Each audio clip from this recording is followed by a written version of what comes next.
조금 시리즈를 섞으면서 하겠습니다. 너무 한 시리즈만 주구장창 하는 건 좀 루즈해질 수가 있는 것 같아서요. 특히 그동안 오나라를 너무 못했다는 말씀 많이 주셔서 오나라 시리즈 몇 개 좀 해보려고 합니다. 오늘은 첫 시간으로 요청 주신 테마 이궁의 변입니다. 보통 이것 때문에 오나라가 몰락했다고들 많이 하죠. 특히 손권이 막판에 노망이 나서 이런 짓을 저질렀다라고 하는데 정말 그런지 한번 살펴보시죠. 의외로 이게 오나라라는 나라에 대한 이해도 있어야 되고 여러가지 흥미로운 숨은 이야기들도 있기 때문에 1부, 2부로 나눠서 올리도록 하겠습니다.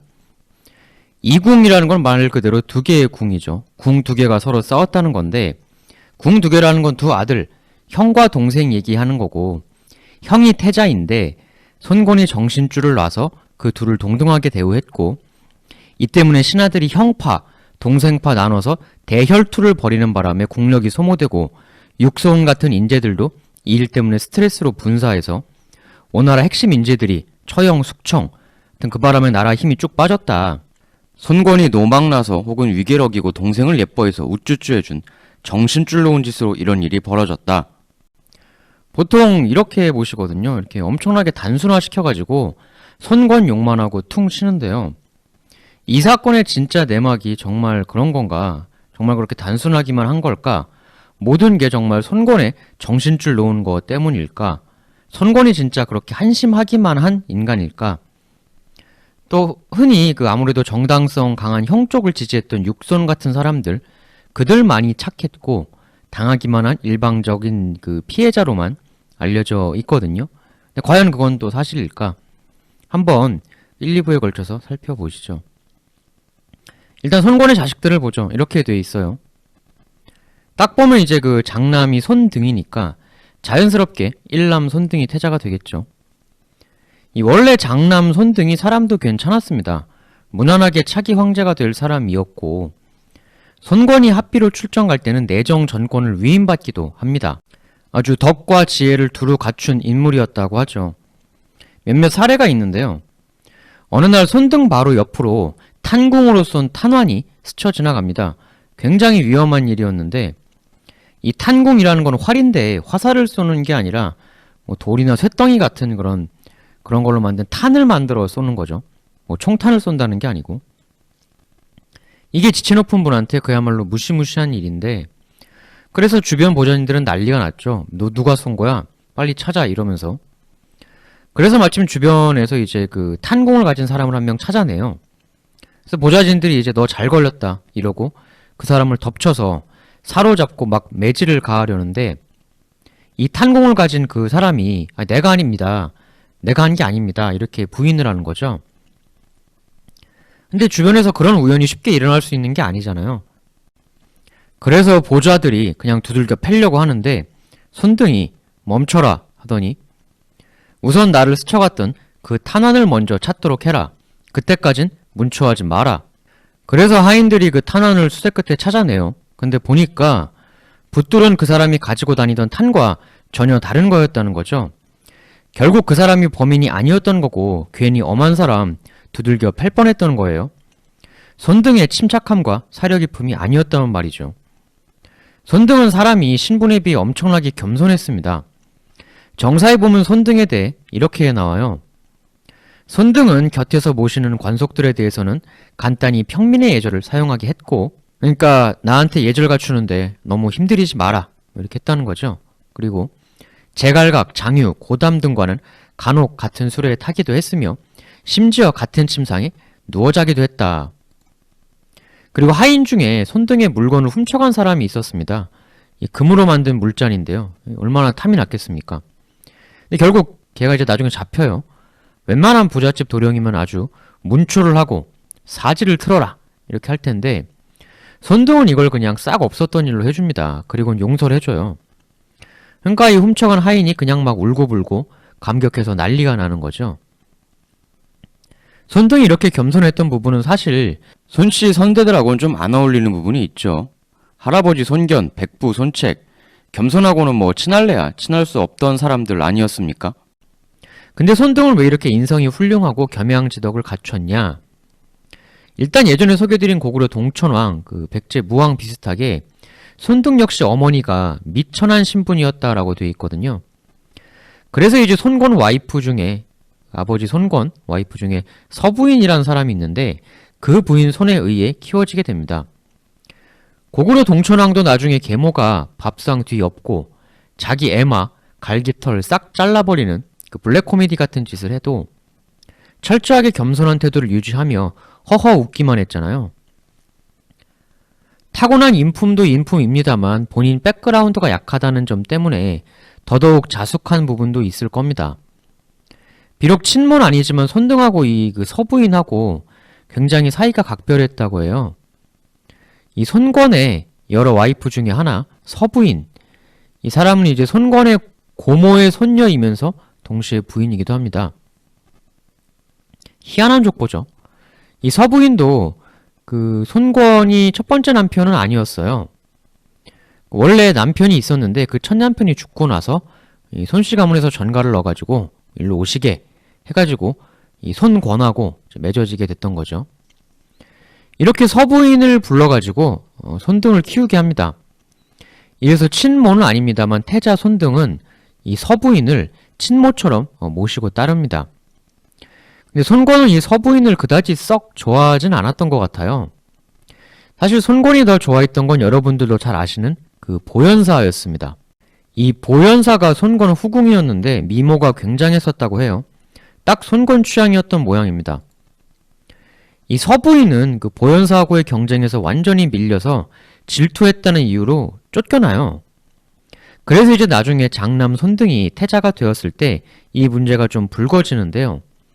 처음엔 애가 이제 인품, 능력 다 훌륭하니 손권이 흐뭇하게 보면서 당연히 손등이가 태자 해야지 이래가지고 너를 태자로 임명하노라 이렇게 불렀는데 이 일남 손등이가 뜬금없이 저 태자 못하겠습니다 이렇게 하는 거예요. 그래서 이제 손권이 벙 쪄가지고 아니 이게 뭔 소리냐 그러니까 손등이 태자가 세워지려면 반드시 황후가 있어야만 합니다 이렇게 말합니다. 그래서 손권이 묻죠. 나의 황후? 네 어머니를 세우라고? 네 어머니가 어디에 있는데? 당시 서부인이 이제 오군으로 소방 맞고 쫓겨나 있었는데 여기서 손등이 제 어머니는 오군에 계십니다 이렇게 말하죠. 그러니까 손등은 내 정식 어머니를 갖고 싶다. 황후를 두어라. 정식 어머니도 없는 태자는 싫다. 근데 손권이 서부인한테는 완전히 정남이가 떨어졌었던 것 같아요. 아끼는 장남뿐 아니라 여러 신하들이 서부인을 다시 들여서 정식 황후로 삼으라. 황제가 황후도 없고 그게 뭐냐. 이렇게 아들이고 신하고 난리를 쳐도 끝끝내 쫓아낸 서부인을 다시 불러들이지 않습니다. 그리고 이 후궁 보현사, 이 여인을 계속 더 예뻐라 하죠. 근데 이 보현사라는 여자가 이게 만만치가 않아요. 상당히 정치적 감이랄까? 그런 것도 갖추고 있었던 것 같습니다. 이 손권의 취향이 상당히 빨리 질리는 타입입니다. 한 여인, 한 사람 지그시 좋아하는 타입이 아니라 취향이 냄비 취향, 빨리 끓고 빨리 변하고 이런 타입인 걸 눈치챘는지 손권이 자기를 사랑하는 걸 알면서도 이렇게 말을 해요. 보현사가 다른 여인들을 더 많이 후궁으로 들이셔도 저는 괜찮답니다. 편하게 하시지요. 조금만 질투하고 얽매이기 싫어하는 손권을 자꾸 얽어매려고 하면 저 쫓겨난 서부인처럼 될 수 있다. 그런 걸 반면 교사로 삼았던 건지 손권을 얽어매려고를 안 했습니다. 보현사는. 그러니까 이 궁궐에서의 삶이라는 게 뭐 미모만 가지고 되는 게 절대 아니거든요. 미모 그거 가봐야 얼마나 가겠어요. 결국 그건 언젠가 질리기 마련이고 미모 이후의 삶을 보장할 수 있는 건 정치적인 올바른 판단이죠. 사실 똑똑한 장남 손등도 그렇고 여러 신하들도 그렇고 뭐 다 이 보현사 편은 없잖아요. 진짜 이런 상황이면 조금만 삐끗하면 보현사도 바로 나가리 들 수 있는 건데 처참한 비극을 겪을 수도 있고요. 근데 끝끝내 손권의 사랑을 유지해내고 결국 나중에 죽고 나서 사후에 황후로 추종됩니다. 나름 대단한 거죠. 근데 이 보현사의 딸이 2명 있었습니다. 그게 바로 여러분들이 요청 주시기도 했던 테마였던 그 손노반 그리고 손노육이었죠. 변덕스러운 손권 황제의 마음을 완벽하게 사로잡은 어머니의 능력, 그 파생이었던 건지 어땠는지 특히 손노반은 사실 삼국지 전체 역사 중에서 나중에 삼국지 끝나고는 가남풍이라는 희대의 인물이 있었습니다만 삼국지 자체 내에서는 사실 여인이 정치판을 쥐락펴락한 케이스가 거의 없는데 그런 의미에서 이 손노반은 상당히 독보적인 인물이죠. 그럼에도 불구하고 이 태자 손등이 자신이 엄마로 생각하는 서부인을 슬프게 만든 이 그 보현사 쪽 라인 이걸 좋아할 리는 없으니 손등이 무난히 살아서 태자가 되었으면 손노반이 활약할 판 자체가 성립이 안 되었을 거고 또 이 손등이 마냥 착하기만 한 사람도 아니었거든요. 자기가 주장해야 할 땐 또 대차게 주장도 하는 사람이에요. 아빠라도. 아까 같은 경우도 내 엄마 황후로 세워주세요. 이렇게 대놓고 무서운 아빠한테 요구를 하고 그러니까 이 손등이 제대로 올라갔으면 이 보현사 라인 손노반은 평생 깨갱하면서 지내야 할 수도 있었습니다. 그 성질을 죽이면서. 근데 얄궂게도 오나라 좋아하시는 분들이 제일 안타까워하는 게 뭡니까? 좋은 인재 있다고 하면 근데 이제 있어도 웬만하면 다 빨리 죽는다. 소위 오나라의 요절 징크스. 이걸 제일 안타까워 하시잖아요. 보통 그런 토론 많이 하시죠. 오나라 역대 도독들 주유, 노숙, 여몽, 육순 이 중에서 최고는 누구냐? 일단 당대의 평가, 이들의 상사였던 손권의 평가는 주유였습니다. 주유가 최고였다. 근데 이 주유도 30대에 죽고 노숙, 여몽 다 길게 못 살았죠. 특히 주유 같은 경우는 굉장히 적극적인 전략을 좋아했던 패기 넘치는 타입이었기 때문에 만일 주유가 5, 60까지 살았다고 하면 삼국지 전체 판도에서 오나라가 훨씬 더 격렬하게 참여할 수 있었을 게 분명합니다. 다들 아시겠지만 주유 역시 중원 정벌 공략을 가지고 있었고 그걸 실현하고 싶어 했죠. 제갈량의 융중대책하고 거의 비슷해요. 그러니까 이거죠. 오나라가 익주를 먹고 거기서 마초하고 연합한다. 그 다음에 내가 양양으로 출격한다.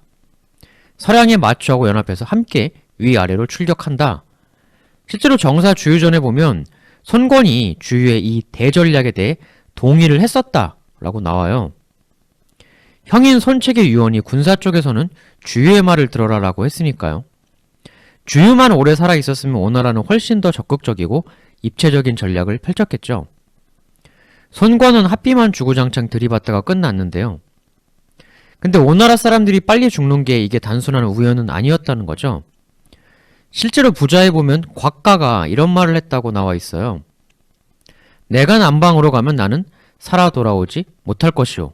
그러니까 풍토병 때문에 그렇다는 거죠.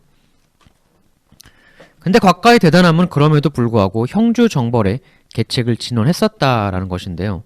부자의 기록이 되어 있는데 여하튼 사람들이 남쪽만 가면 병 때문에 픽픽 쓰러지곤 했고 적벽 대전이 정말 그 정도 엄청난 대승이었냐 아니냐 논란할 때도 나오는 게 조조군이 역병이 돌아서 그냥 배 불살르고 후퇴했다 라는 기록인데 어쨌든 역병이 돌긴 돌았던 거예요 분명히. 뭐 병사로 빨리 죽은 사람 좀 보면 주유 36세, 노숙 46세, 여몽 42세 유일하게 육손이 좀 오래 살았고 주유, 노숙, 여몽은 진짜 너무 아깝죠. 주유, 노숙, 여몽, 육손이 모두 살아가지고 콜라보레이션으로 같이 맹활약했다고 생각해 보시죠. 거기에 손책까지. 손책, 주유, 노숙, 여몽, 육손 모두 오래 살았다면 그리고 한꺼번에 같이 활약을 했다면 오나라가 손씨가 천하를 통일할 수 있었을지도 모릅니다.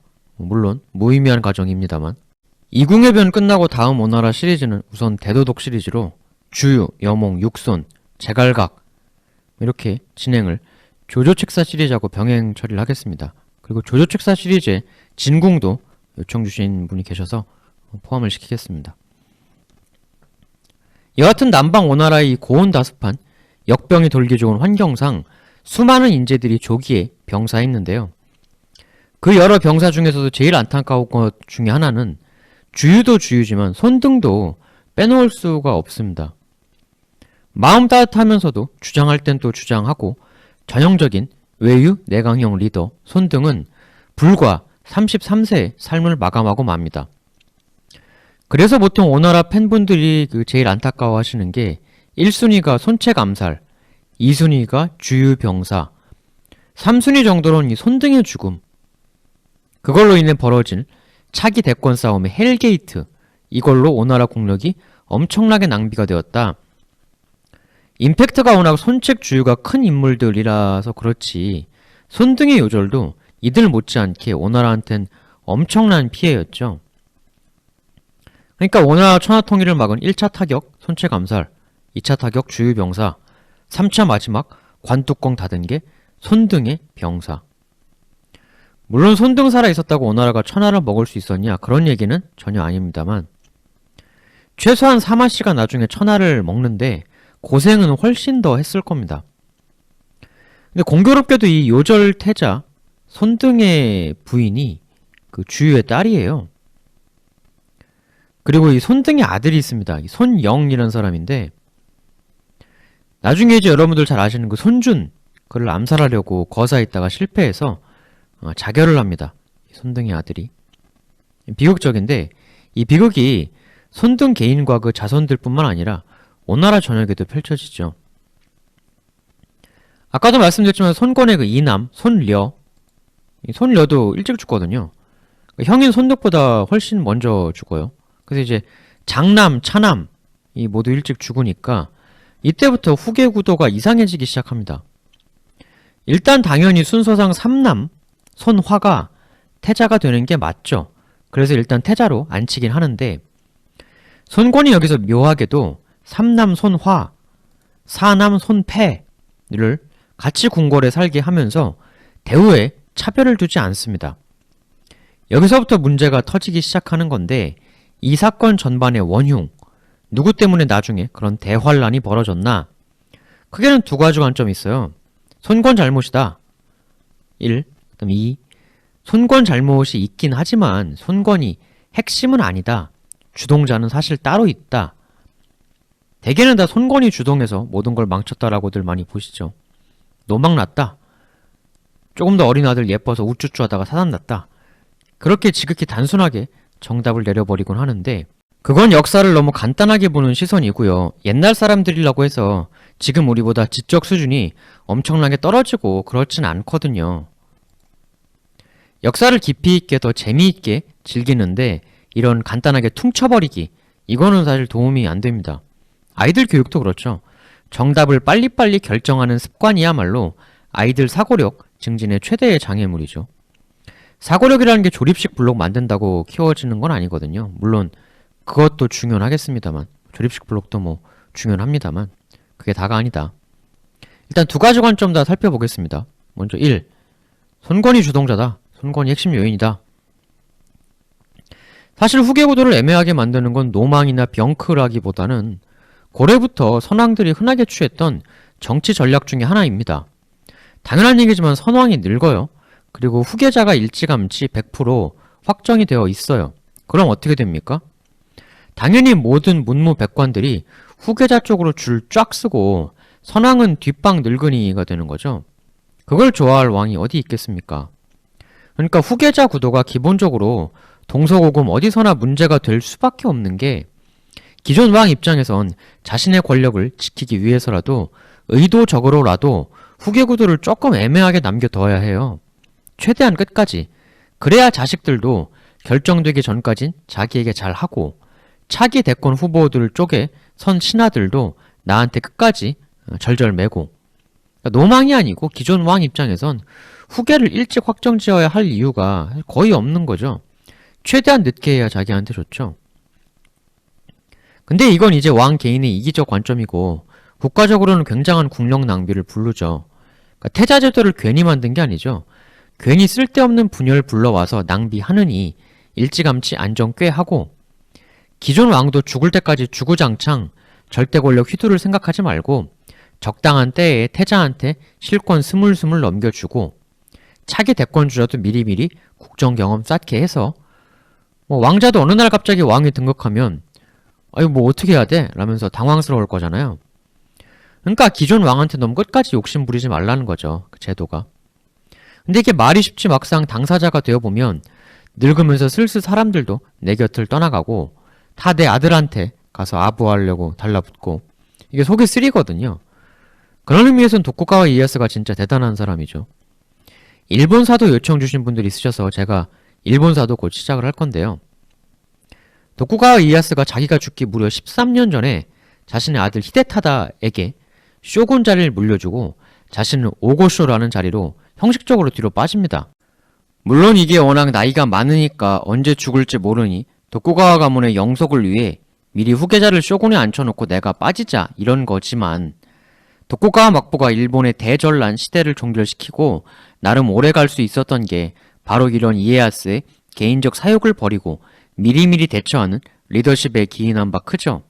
그럼 손권은 왜 이렇게 이에야스처럼 미리미리 차기 구도를 안정화시켜서 국가 백년지 대계를 만들 생각을 왜 못했냐, 안 했냐? 이걸 단순히 개인적 역량의 차이다 이렇게만 단정할 수 없을 수도 있습니다. 특히 오나라가 호족 연합체적인 성격이 있다는 점이 문제거든요. 물론 전국시대 일본도 나이묘들의 시대였긴 했지만 조금 성격이 다르죠. 이 시대하고는. 차기 대권 주자를 너무 빨리 픽스해버리면 그리고 그 차기 주자한테 유력 호족들이 쫙 달라붙어버리면 물론 극단적인 예상입니다만 손권 개인에게 상당히 무서운 일이 벌어질 수도 있거든요. 왕자 하나를 앞세운 다음에 어떤 빌미를 잡아서 기존 왕을 쳐내버린 실제로 그런 일이 역사에서는 많이 있었던 일이죠. 물론 그게 실제로 벌어질 가능성이 얼마나 되느냐 얼마 안 된다고 해도 호족들이 설치는 오나라 특성상 자신의 정치적 영향력 하나는 막판까지 최대치로 가져가고 싶었을 수 있습니다. 오나라라는 나라가 아직 그렇게 안정화된 나라가 아니라고 손권은 보았을 수 있다는 거죠. 특히 왕권이. 그런 차원에서 후계 구도를 다소 애매하게 만들어 놓고 이쪽 파와 저쪽 파가 상호 경쟁하게 만드는 게 호족들이 차라리 아직 우리나라가 왕권이 약한데 그 왕권을 강하게 하는데 더 유리하다. 즉 호족 사회에서 즉 왕의 영향력을 최대한 더 끌어올리기 위해 이런 영향력 증대설 물론 많은 분들이 정말 진짜로 믿고 계신 노망설 이것도 하나의 관점으로 적어두죠. 근데 손등이 죽었던 게 손권 나이가 이제 만으로 59세거든요. 만 59세 때도 노망이 사람이 올라면 올 수도 있긴 있는데 우리 모두들 노망나서 그렇게 되었다고 하지만 그걸 정답이라고 생각하지만 과연 59세가 그런 일이 쉽게 벌어질 수 있는 나이인가? 이 노망설 그리고 왕 영향력 끌어올리기 썰에 이어서 세 번째 썰도 있습니다. 호족 정리 썰이죠. 말씀드렸다시피 다른 나라들보다 더더욱이 심하게 중앙 집권하고는 거리가 먼 오나라가 호족들의 연합체적 성격이 강했잖아요. 호족들의 힘이 너무 강했기 때문에 이 후계자 구도를 빌미 삼아 이걸 미끼로 해서 호족들의 힘을 이참에 좀 약화시키자. 그럼 약화시킨다는 게 이제 뭘 어떻게 한다는 건가? 딱 두 패로 나눠서 손화파, 손패파 이러면 호족들이 양쪽으로 갈라져서 서로 치고받고 싸울 거잖아요. 일종의 이의제이죠. 호족들끼리 서로 피 튀기게 싸우게 만드는 그래서 전체 호족 세력의 파이를 줄이려는 큰 그림.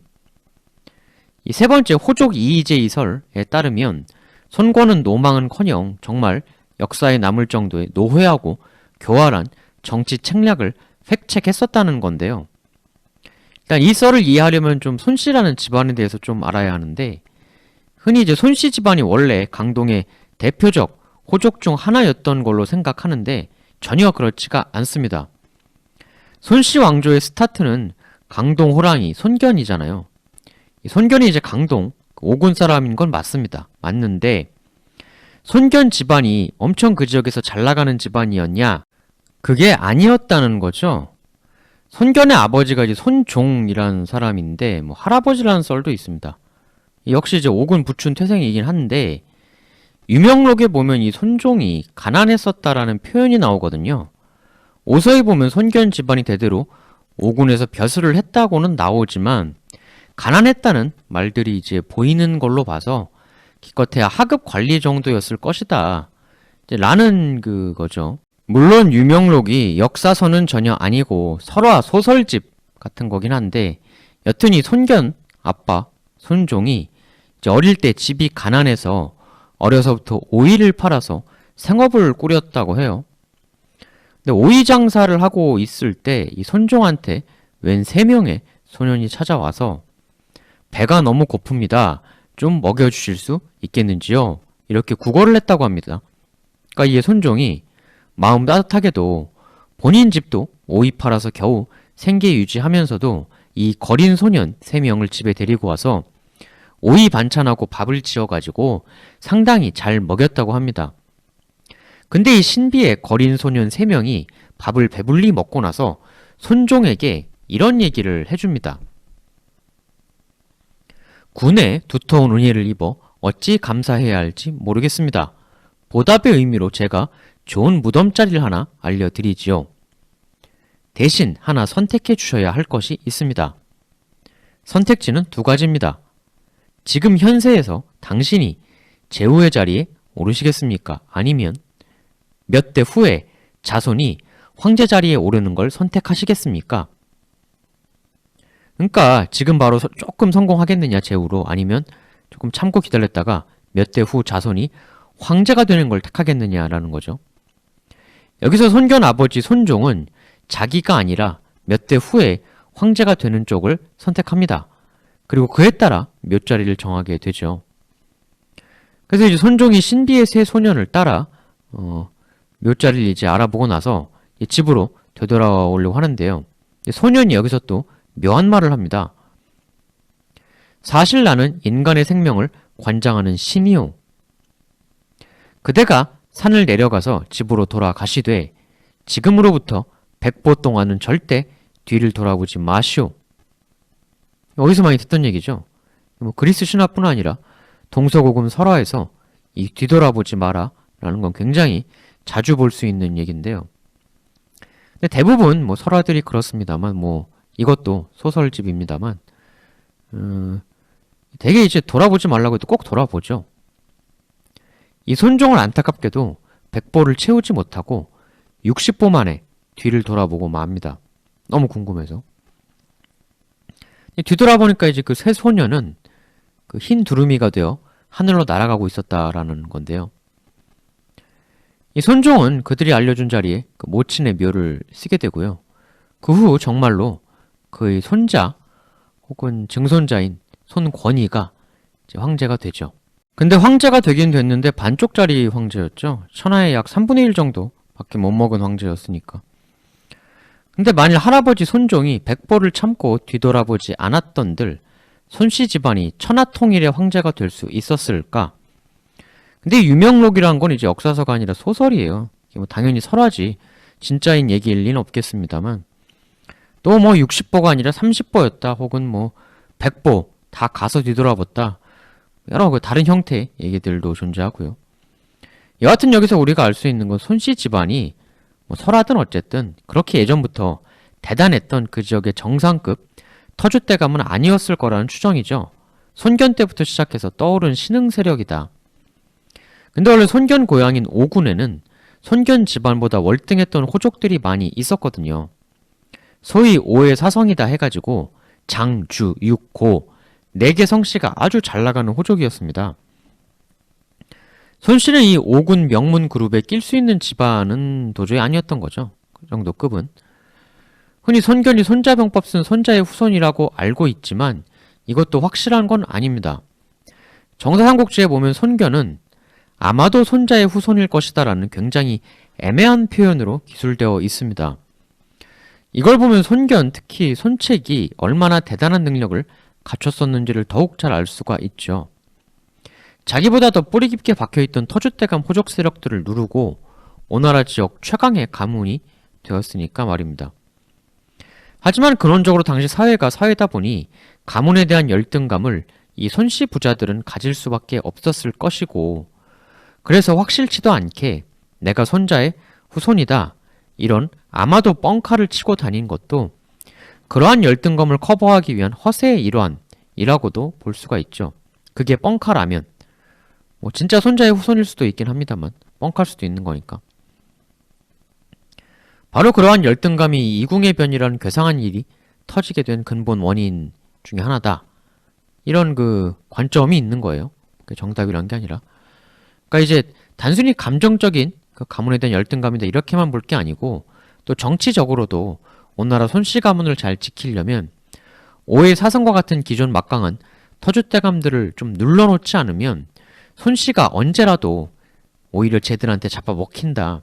그런 긴장감을 늘 가지고 있었을 거라는 거죠. 그러니까 기존 이구해변을 바라보는 관점, 한마디로 손권이 정신줄 놔서 그랬다. 한심해서.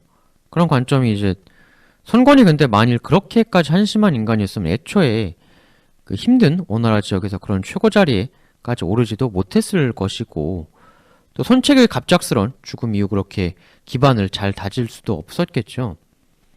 그러니까 이제 당사자 입장에서 상당히 이게 억울할 수가 있는 거 아닙니까? 야, 너 정신줄 놔서 그렇다며? 어린 아들이 더 예뻐서 그런 말도 안 되는 짓 저질렀다며? 이런 평을 후대에 받는다고 하면 손권 본인도 상당히 억울하지 않겠습니까? 그러니까 지금 사실 우리가 오나라라는 나라를 국가 개념으로 당시 정권을 바라보잖아요. 근데 사실 당시 사람들의 관점은 지금 우리가 가지고 있는 그런 국민국가 그런 개념이 아니라 기본적으로 사고 중심이 자기 가문 중심이란 말이죠. 그러니까 국가라기보다는 내 가문. 내 가문이 멸망하는 게 이제 국가 멸망이지 뭐 다른 게 국가 멸망이냐. 특히 손권 같은 경우는 결정적인 트라우마가 있지 않습니까? 아버지의 요절, 형의 어이없는 참사. 너무나 어린 나이에 그런 빅을 겪으면서 갑자기 고등학생 나이에 리더가 되었는데 결국 따지고 보면 아버지 손견도 형주 호족들에게 죽임당한 거고 형 손책도 강동 호족의 잔당에게 당한 거죠.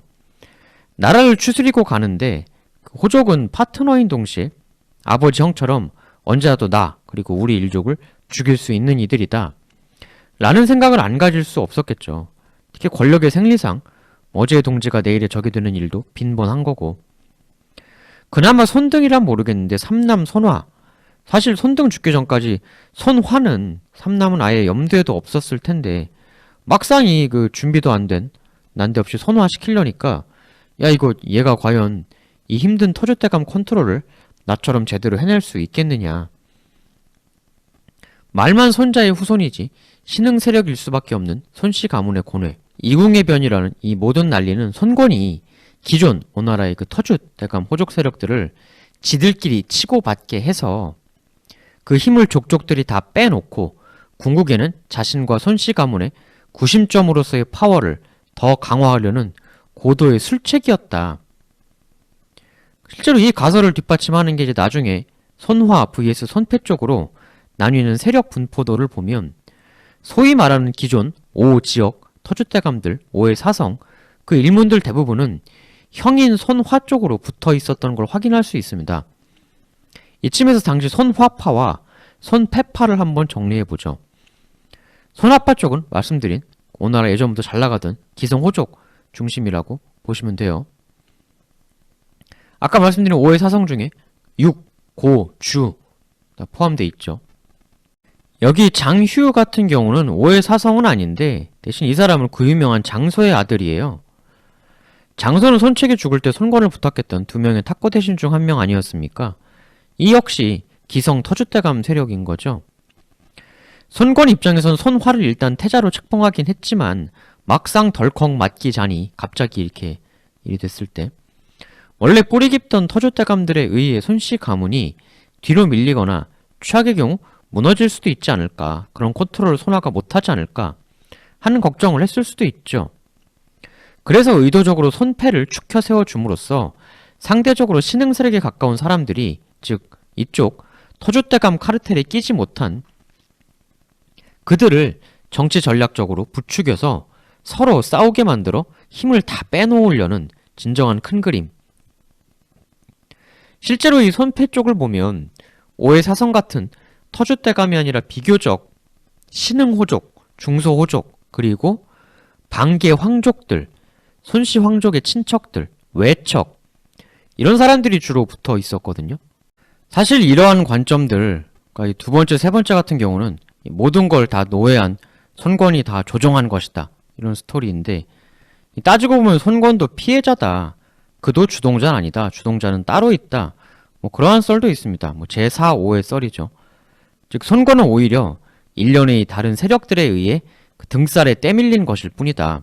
사실 손권 한 명의 이 이기적인 동기만으로 이런 국가적 대사단이 났다라고 보기에는 아무리 왕이라고 해도 또 그가 아무리 똑똑하다고 해도 나라의 모든 걸 다 혼자 좌지우지할 수는 없거든요. 모든 움직임을. 뭐 요즘도 그렇잖아요. 현대 국가원수라고 해서 모든 걸 다 좌지우지할 수 있습니까? 못하죠. 뭐 그때는 왕정시대니까 왕이 절대 권력자인데 뭐 하려면 할 수도 있지. 왜 맘대로 못해? 이렇게 생각하실 수도 있지만 그건 이제 역사를 겉껍데기만 암기학습으로만 해서 드는 생각이죠. 왕이라는 게 과연 정말 오늘날 국가 원수보다 더 힘이 셀까? 그런 왕도 있었지만 오늘날 현대 국가의 수반들이 가지고 있는 힘에 반도 못 가지고 있던 왕들도 무수했죠. 하물며 이 시기처럼 각지역 토들의 기세가 등등했던 시절에는 더더욱이 왕 마음대로 다 할 수 있지가 않았습니다. 같은 관점에서 과연 이궁의 변이라는 사태가 정말 오직 손권 한 사람만의 잘못 혹은 그의 힘만으로 벌어진 일일까? 가능할까? 가능하지 않다. 손뼉도 마주쳐야 소리가 나지. 손권 혼자 설쳐서, 혼자 노망나서, 혹은 혼자서 야 니들 싸워 이렇게 한다고 얘들이 싸우기 싫으면 안 싸우는 거 아니에요? 애들도 아니고. 그러니까 손권이 조장은 설령 했을지언정 결국 싸운 당사자들은 이들 아닌가. 그러니까 손권만의 책임이 아니라 이들 중에서도 또 다른 흑막 주동자가 더 있었다. 오히려 말년의 손권은 거기에 휘둘린 것에 불과하다. 불쌍하게. 뭐 이런 해석도 있습니다. 그러니까 이제 기존 터줏대감들의 세력을 이 찬스에 흔들어 놓고 나의 영향력을 더 넓히겠다라고 하는 신진 세력들이 이 2번, 3번 요소 있지 않습니까?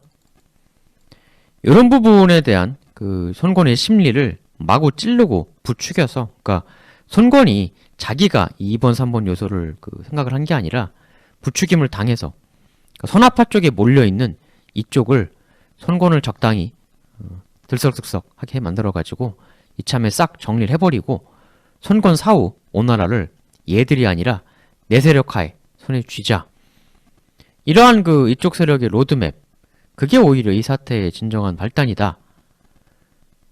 만일 그렇다면 천수백 년간 주구장창 욕만 먹어온 손권은 좀 억울할 수도 있는 건데요.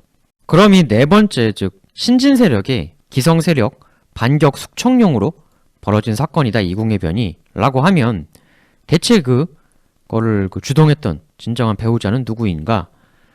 바로 이 손노반이다 라는 관점이 있죠.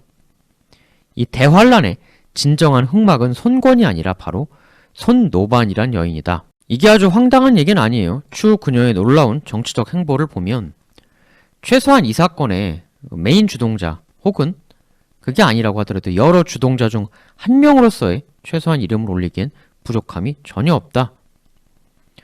근데 이게 뭐 이 정도 국가적 사건이 얽힌 사람이 한두 명도 아니고 그냥 손권이 미쳐서 동생을 더 예뻐해서 이런 일이 벌어졌다? 수많은 사람들의 의지가 같이 얽히지 않고는 이거는 불가능한 사태입니다. 다들 의지가 있었어요.